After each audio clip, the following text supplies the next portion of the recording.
Hey everybody, how's it going? Welcome back to another edition of Men at War. Super excited to introduce to you Gabe. Uh, Gabe has such a cool story, and how Gabe and I met is really cool. Gabe's also a Springfield, Missouri native, and kind of tied into the Warriors' journey. And I kept hearing, for about a year, I kept hearing, there's this guy, and quite honestly, I didn't get the full story right off the get go. It was like, oh, he's a Marine and he's a cool guy. Uh, I heard about this for like a year. Like, you got to meet this guy. You got to meet this guy. And then I met you well, I didn't even meet you. I heard you speak at an event in Springfield, just impromptu. You kind of stood up and you just gave like a quick little, like, 2-minute talk. And I'm like, oh my gosh, this is the guy. I'm like, nobody told me like you were Marine Special Forces. Like, nobody told me that you had this crazy story of just like, you know, uh, kind of like going through lost identity and coming back to light. And I was just like, gosh, this is amazing. And then, we just got busy. We didn't even get to meet each other there. And then fast forward another 2 months, 3 months, we end up at the same event. And, typical Navy fashion, I didn't know you were rooming with me, and got out of the shower, and there you were standing in the room. So I'm in my towel, and like, and I think one of the coolest things is we literally just embraced in a hug, standing there in a hotel room. First time we met, gave him a hug, and to me that's kind of like, that kind of sums up what we're going for, like this swim buddy. And just like, I mean, you talk about instant connection. That was it. And I think there's, the more I've thought about that encounter, I really think there's something to that. Because in today's world, especially in the special forces community, guys are attacking one another and trying to debunk their claims in operations, and just there's this, it's just kind of gross to watch, of just these men like being so attached to their identity that they have to like fight it out on social media. And I'm like, what are we doing? Like, we should all be coming together and locking arms and holding up that shield. And sorry, I kind of went on a rant. I'm so happy to have you here, and just moving forward, like, so our audience knows, like, Gabe really is passionate about this. He wants to be involved as well. He's got a really great story. Tyler and I, I immediately left that event with you, Gabe, and I was like, Tyler, this guy is awesome. Like, this guy has the same heart we do. Like, he's going after men's ministry, and so super excited to introduce Gabe to you guys. Gabe, why don't you just give us a quick little like intro on military, just kind of talk your special forces and where you're at now. Yeah, so one, thank you. I'm extremely humbled by all those amazing words that people continue to talk about me. Um, but yeah, so '08 joined the Marine Corps. Started out as an 0331 machine gunner. Did that for about 6 years, and then joined MARSOC after that. And so went through assessment selection, got selected, went out to first. Um, ended up getting hurt, and ended my career actually in MARSOC recruiting as the recruiter of the year with a high selection rate. And I think there's something about that, I think, that's really gets into the identity piece and how men can support men. And I think, which is one of the reasons why I was very successful there. And that was actually after I found Christ too, which was awesome. So I think, yeah, there's definitely a big piece about that there. And then, yeah, got out. They retired me. Moved back to Springfield. Had some struggles, like, you leave the community where, like you said, we showed up for the first time meeting each other, and it was like instant connection. It was just like we were just back in a team room or something like that.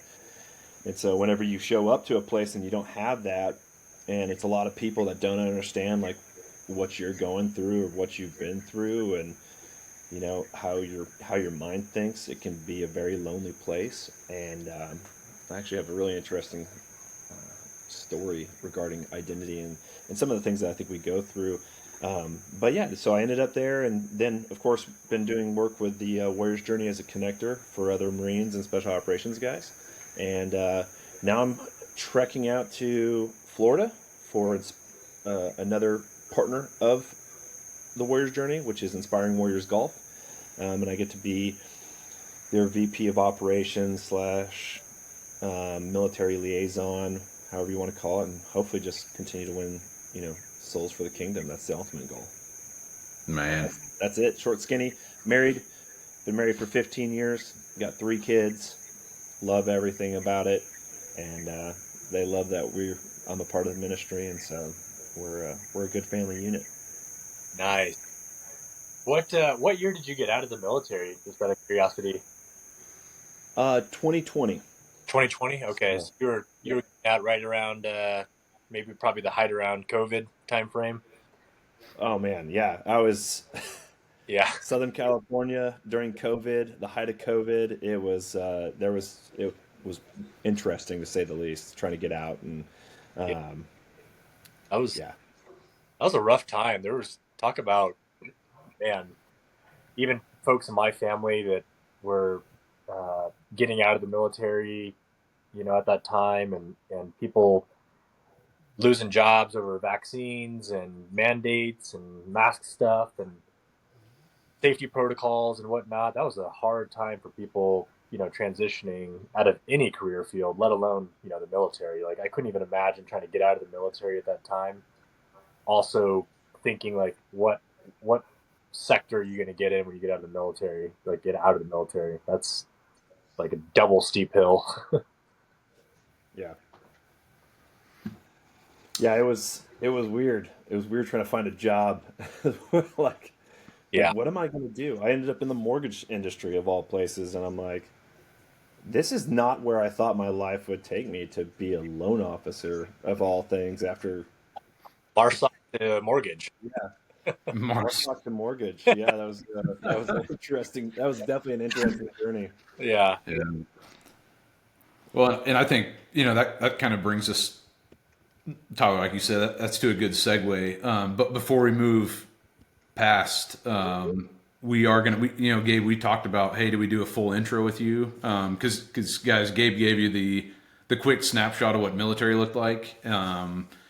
I will. I'm sitting here telling you, like, Gabe has an amazing story, and he kind of found himself in a very dark spot, and there was a lot to that journey. So what we're going to do, because we really wanted to hop in and just go right into this identity piece and kind of just dive right in, we're going to post a full podcast he did about an hour long sit down with the Warrior Journey CEO Kevin Weaver. So we're actually going to just post that interview, because we would ask a lot of the similar questions and he would kind of go through his story again. And I'm telling you guys, please check that out. It's a very powerful story. And Gabe, like, thank you for telling that story. Thank you for opening up and sharing. Tyler, same with you. You opened up with me on this Minute War channel, and then as well, you and I sat down at the Warrior Journey headquarters. Like, you guys have very similar stories. So thank you guys for being men that are willing to share that testimony. And I think that because you guys are willing to share, that kind of brings us to, like, what does this identity crisis look like? All 3 of us continue to run across men. It doesn't matter, Navy SEAL, MARSOC, Denver cop, mortgage, sitting at the mortgage desk, sitting in corporate desk now, Tyler, sitting in a ministry, like, you name it, across the board. Yep. Men are struggling everywhere. They're struggling with this identity crisis. So topic of today, guys, for you audience, we're just going to talk about identity, what it looks like to lose it. I think, what does it look like when you have it attached to something that is not, is not God driven. It's not Holy Spirit filled. What does it look like? So I think we can go a bunch of different ways. But really, Tyler and Gabe, I'd love to hear what that, what identity looked like for you. And maybe Gabe, maybe you kick it off, just as Tyler said, like, getting out of the military, getting into mortgage. Like, where was your head? What were you feeling? Yeah, I mean, I got out. Gosh, this it was a weird time, right? Like we were talking about, it was the COVID time, and I moved back here with my wife, two kids, and my wife was 7 months pregnant, and so we ended up in, or maybe she was 6 months pregnant at the time, but we ended up in my in-laws' house, which was like a three, 1.5 bath house, and it was like, I'm like, man, like I went from like living on the top. And not that you make like a crazy amount of money, obviously being in special operations. Like you make more money, right? Because you get all the different incentives and stuff like that. But like I went from that to like not having my own place, not even having like not even being in a provider role anymore. Like that's a huge thing. It's like didn't feel like I was kind of living up to my full potential. I mean, it's like I achieved this, it's like why wouldn't I be able to achieve something similar out here in the civilian sector? And I had a hard time. I mean, I got denied a position at Bass Pro. Like, I'm like, what? Like, I'm not even good enough to Wow. to be middle management at Bass Pro. And it's like, inside, I'm like, like I'm raging at the time Do you about, even know what I've done? do you even know? No. Exactly. I mean, that's exactly how it starts. Yeah. Um, It's like, do you even know like what I did and like what I'm capable of? And like, I've coordinated all of this and that. And it's like, you're worried if I can do the same thing at Bass Pro or like, because I didn't go to college and I don't have a degree, like somehow Wow. I'm unqualified to work at Bass Pro. Um, yeah. So that was interesting. I was just kind of struggling because, it was the first time I wrote a resume. Um, the first time I ever tried doing interviews, I didn't have clothes like to do interviews. I don't know what I was thinking. I thought I would just. Everyone's like, "Oh yeah, you transition out of the military, and people love the fact that you were special operations, and they just kind of give you jobs." And I'm like, "Oh sweet, like I'll walk into that." And that wasn't the case. But luckily, I mean, luckily I had ended up finding something, which was the mortgage industry, which did help start provision for my family. Um, but at the same time, it was like, dude, this is nowhere even near what you should be doing or what you're capable of doing. And not that mortgage industry is a bad industry, but I knew it wasn't where I was supposed to be. But it was like I had to settle in that Mhm. moment. And it was like, man, this is terrible. And Yeah. that's whenever that identity piece took over. It's like you just keep looking back, and it's very clear like you should never look back because it's only hindering your future. It's like if you're not in the present moment, then you're doing yourself a disservice by spending the extra time going reflecting on what happened in the past or who you were in the past, and you miss out of who you can become. That's And so it's like here's here's Gabe over here with all of his stuff on, and it's like a corpse that I'm dragging along, you know, like but this is who I was, and it's like just keeps getting uglier and uglier until the Yeah. point where it's like you just run into that crisis mode, and I think that's what I hit, and it was like, oh man, like I'm missing out on everything else that I should be doing in my life because I'm so focused on who I was and Mm. trying to get people to realize who I was instead of showing them who the real me is, and so it was just, yeah, that was a tough time. Man, yeah, you said it best. It's like we collectively as men, as society, like we try our best not to look in the rearview mirror, right? We don't want to live in the rearview mirror. We don't want to live in the past. But to be honest with you guys, like full transparency, like I feel like I'm kind of going through that even a little bit today, where it's like, God, what are you calling me to do? I feel like I'm not living up to my full potential, despite any accomplishments or college degree. And you mentioned a ton of things, Gabe. And it's like the worst feeling I feel like for a man is just feeling like you're not living up to your full potential. And that's such a hard pill to swallow when you're like, I can do so much more. I'm capable of so much more. I can give so much more. And that's tough. And I place a lot of my value and worth and identity now, like me being like a father and a husband and that kind of vocational calling to say, hey, I'm going to be the best dad, the best husband, and that I possibly can be. And I think that comes with a level of groundedness, maybe in like my faith. But, again, along those same lines, when my wife and I, when we lost our daughter, when she passed away, it was like I felt like I'd lost like a part of my purpose at the time. It was like, man, God, like I'm trying my best to be the best dad, the best husband. I know you called me to this, right? And you took my daughter from me, and that took a lot of rework and to understand that, God, our Father, He has my kid's best interests. And He called her home early, and I know that He's looking after her, and she's looking after me up in heaven. And that ID crisis, man, that I feel like that really hit me hard right around that time of getting out of the military, getting into LE work, losing a child. It's like, God, what are you calling me to do? Like, I'm trying my best to be that man. Uh, and to be honest with you guys, like here we are, 2025, we're kicking off 2025, and I feel like I so many days struggle with that where I'm like, I feel like I can do so much more. You know what I mean?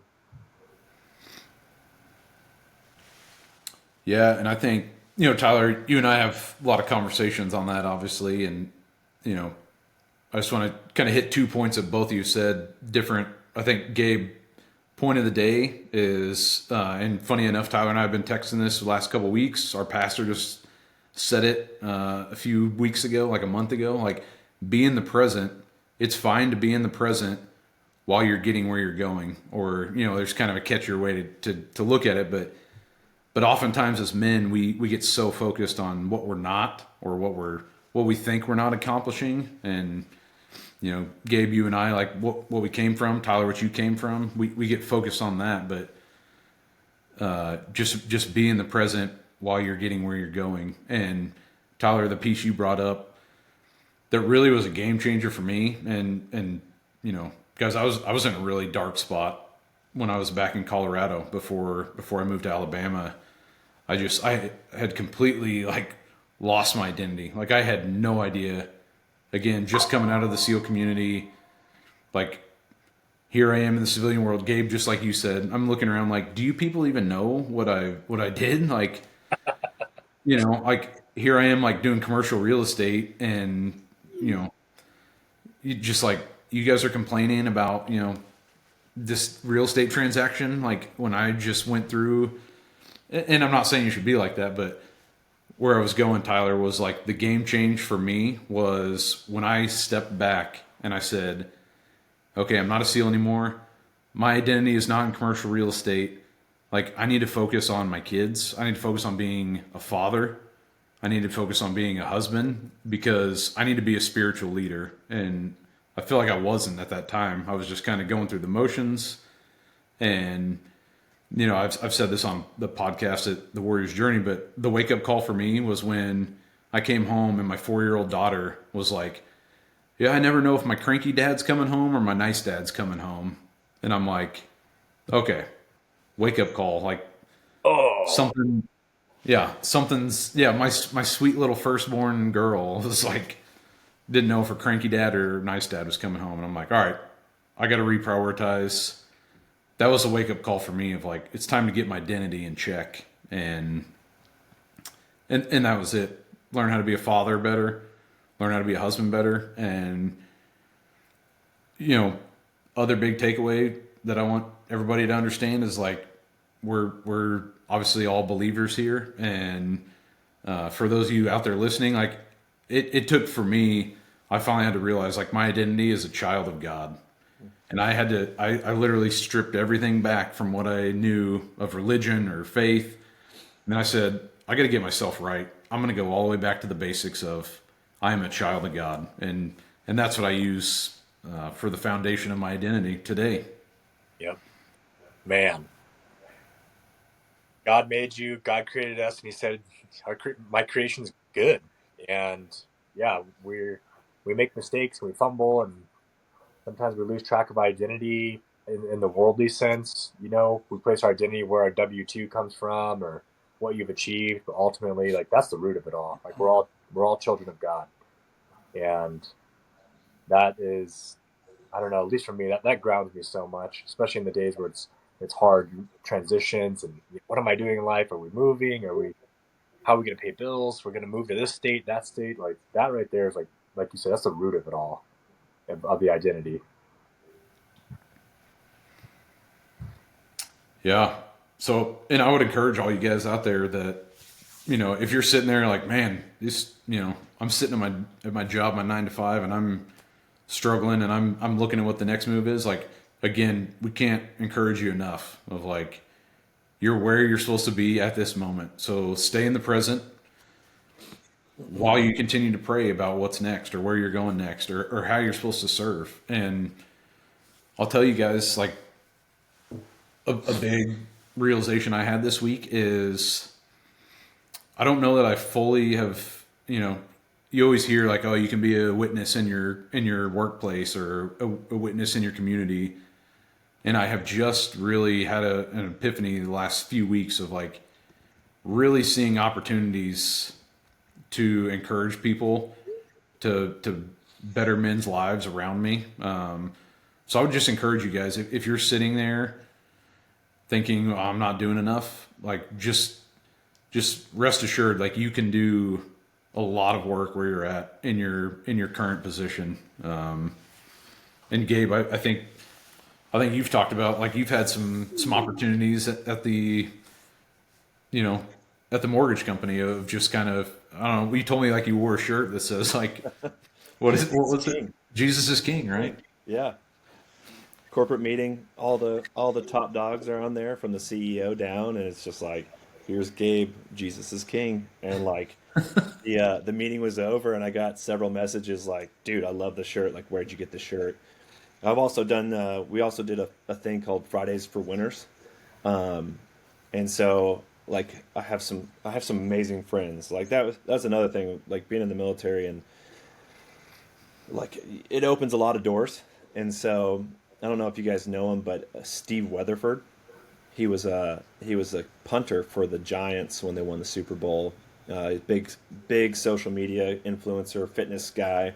Um, but I was in Dallas, Texas, working out with him whenever I got the call to do Fridays for Winners, and so I got to throw that in there. And of course, he's like we went to the same church, so he's just like talking about God and talking about being a man of God, and I'm like, hey, you know what?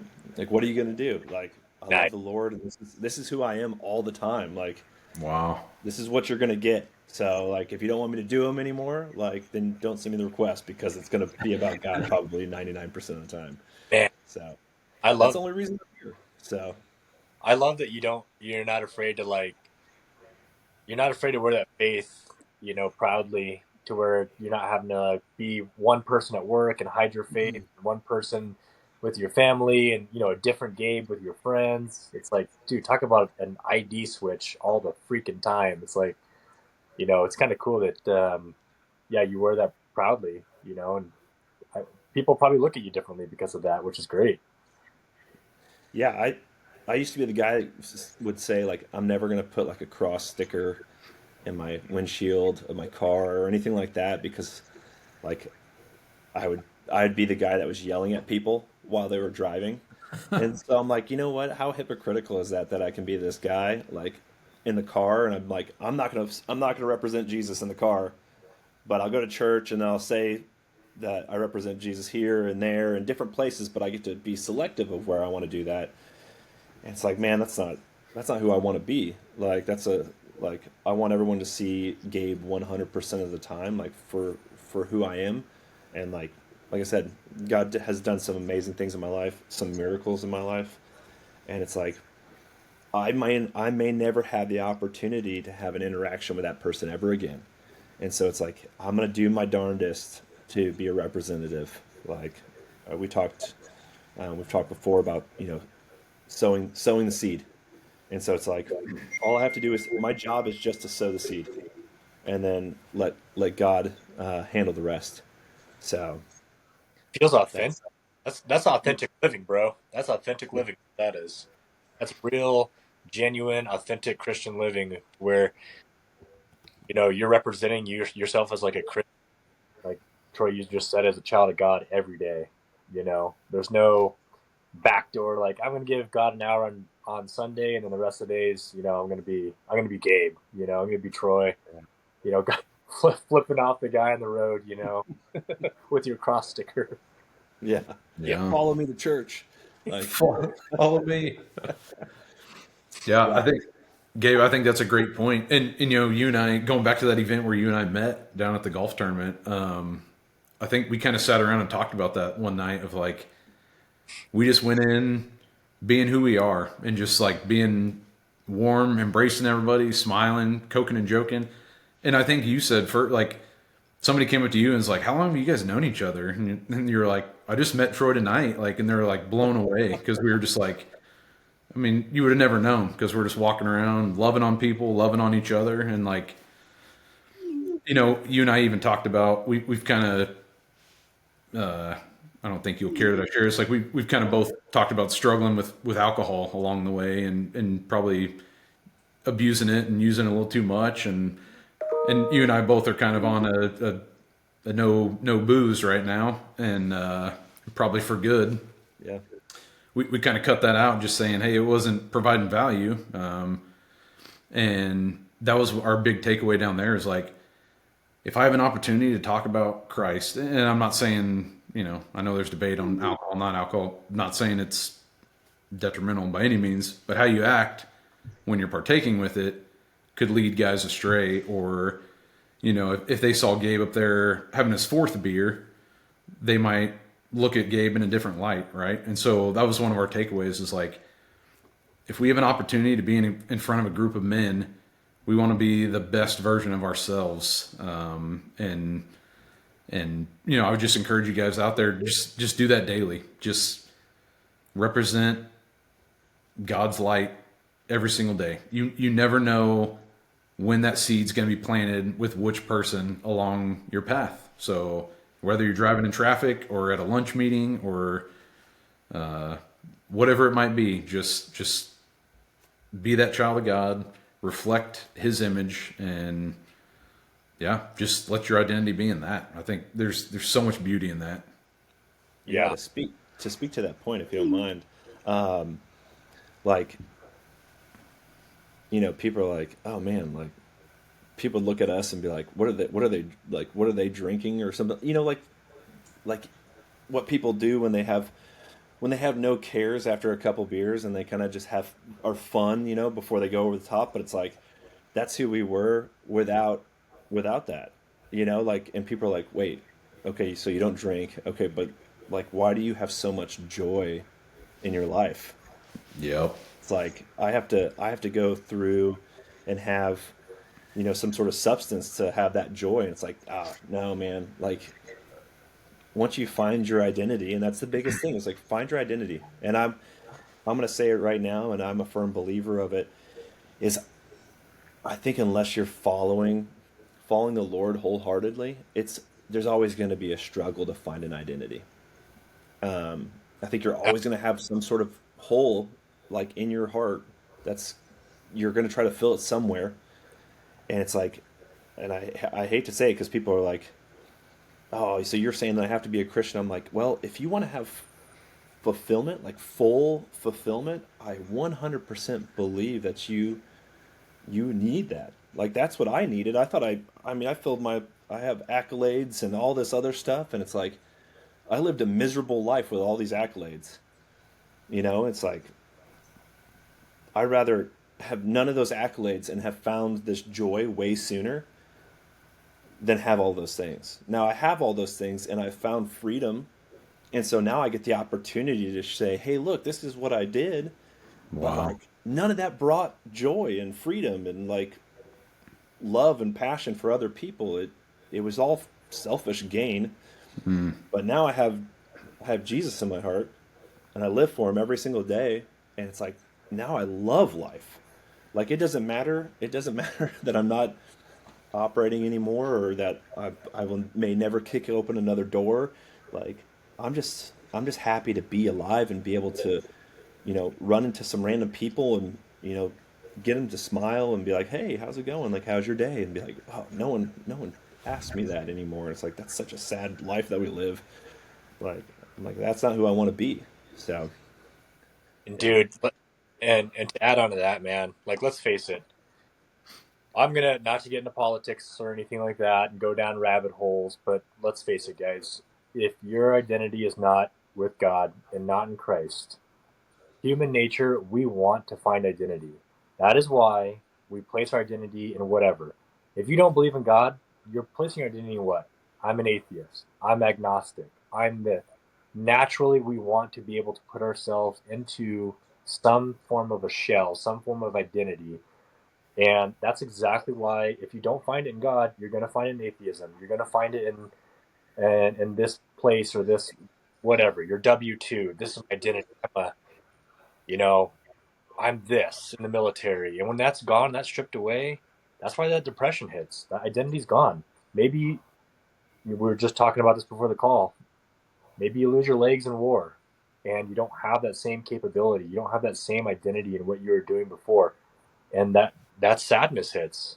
It's the same thing. You're going to find here we are, 2025, right? And we have men identifying as women, women identifying as men. We have all these different things going on. It's because we've lost so much track of our true identity of what we're supposed to be in, and now we're Mm-hmm. rampant in this all these ideologies that make truly to me it make no sense, and it's because we've lost identity. And I hate to say it and be that blunt about it, but that's the truth. Yeah, absolutely. Our pastor always says the world you turn to the world to try to solve your problems when it's really it's a it's a God-sized hole in your heart, and you try to fill the worldly view. You try to use the alcohol, the pills, the drugs, whatever it is, the ideology. You try to fill it, but it's a God-sized hole in your heart. So if you're out there and you're listening to this video and you're not a believer, I would encourage you to lean into that a little bit and start researching what it looks like and I would encourage you to reach out to one of us. We'd be more than happy to talk to you about what that looks like. And all three of us right here have not lived by any means come close to a perfect journey. I think you guys would agree with me, right?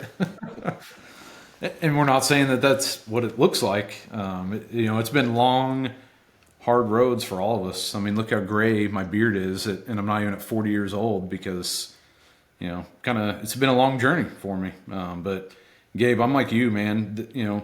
A few years ago when I found complete freedom and all the accolades I have as a SEAL and my trident, and I actually told Tyler this on the phone. I said, how funny is it that Gabe and I literally we have tattoos on our chest. I have it over my heart because of how much that community meant to me and still means to me. That community means the world to me. But I personally was so attached to that and what it meant and the mission and just the lifestyle. I was so attached to that I was forgetting other responsibilities in my life, and I was having a hard time moving to that complete freedom. I think you nailed it on the head. Like, you can take all my SEAL accolades, you can take my trident from me, and I'm going to be happier than I ever have been in my entire life. And that is such a refreshing feeling, and it feels so good to say that. And I firmly believe like I'm happier now in my life than I ever have been, and it's an amazing feeling. That's awesome to hear, man. I love it. I tell you what, that identity piece, if you don't let God fill your cup, the world's going to fill your cup, and the world is a pretty ugly, nasty place. That's for sure. It can be. Yeah.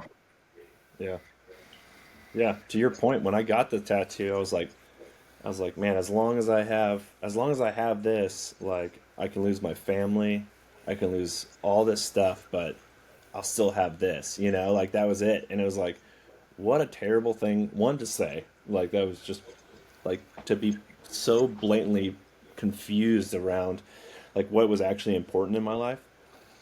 Like, and then when I did lose it and I was out and it was like, wait, this isn't saving me now that I'm out. Like, I have got nothing now. So who do I have left? And it's like, oh, I got my family left. You know, Wow. my wife stuck it out with me for this long. It's like, so, you know, whenever I like our daily routine is literally we wake up at 5:30. I'll wake up at 5:30. I'll make coffee, one because my wife likes coffee. And so I start with an act of servitude, right? I get up before she does so I can serve her coffee, and then we'll go sit on the couch and we'll read the Bible together. And like that's how we start off our morning every single day. And it's just like our relationship is awesome. Like my Wow. passion, like I love reading the Bible. Like you know, I try to piece it out little by little, but then I'm like, but I'll read my Bible more throughout the day just because it's like Yeah. that's what I love. And then through that, I have found favor with people, you know, in my life. It's wild. It's like, oh, I just continue to try to live this thing that I'm reading the way that Jesus has called me to live, you know. And there's still an aspect of it, like in Revelations, right? It says, He has made us to be a kingdom of priests to serve His God and Father. To Him be the glory and the power forever and ever. Amen. It's like He's called us to be kings and priests. Like that's where our identity is in Him, right? So it's like, what does a king do? Well, a king protects his domain, right? His kingdom. He protects his kingdom. What does a priest do? A priest is a he serves and he also instructs on spiritual matters and he intercedes on spiritual matters on behalf of people.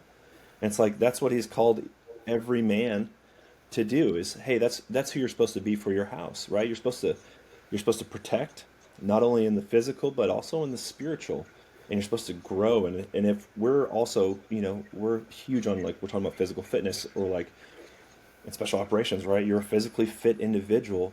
Like if we focus that same effort and put that same effort in learning and understanding, you know, the power that Jesus left us via the Holy Spirit, like Yeah. that'll change not only our lives but the lives around us and generational to come. And so it's like I think of myself now as a spiritual warfighter. Like that's it. You know, it's like that's my job, and I want to get better at learning and understanding and growing closer to Him every single day, so I can do that for my family, and I can intercede on people's behalfs. And you know, if somebody comes up to me in the street and goes, "Hey, like I'm not a Christian, but I would love to know the Lord," like, are you comfortable with leading them through the prayer of salvation? Like, that should be something that if you're not, you should go, huh? Am I capable of doing that? Do I know what that looks like, and do I know what how to instruct them on the next steps that they should take? Like that's where your identity should be, because I mean, if all of heaven rejoices when one sinner comes to know the Lord, Yeah. like we're missing it out. We're missing it here on this earth. It's like that's we should be stopping for that and also partaking in that, and that's what we've been called to do. So Man, that's one of my thoughts. well, One of my thoughts. that is so well said. Yeah, you hit the nail on the head, man. That whole explanation, and we've talked about this before, but you guys know the Corey Asbury song, we're talking about leaving the 99 to find the one, and um, Yeah. that to me, I think Gabe, your story too. Like, I think we can relate, man. Either when God leaves that 99 and comes after you, and He grabs you and He calls you by name, it's like your whole world just changed, and sure did for me. That's for sure, because I walked away from my faith in the church for a long time, and when I came back, I felt like a different person. It just felt like night and day. People probably thought it was crazy, but it felt like night and day. Yeah, yeah. I mean the story of the prodigal son, right?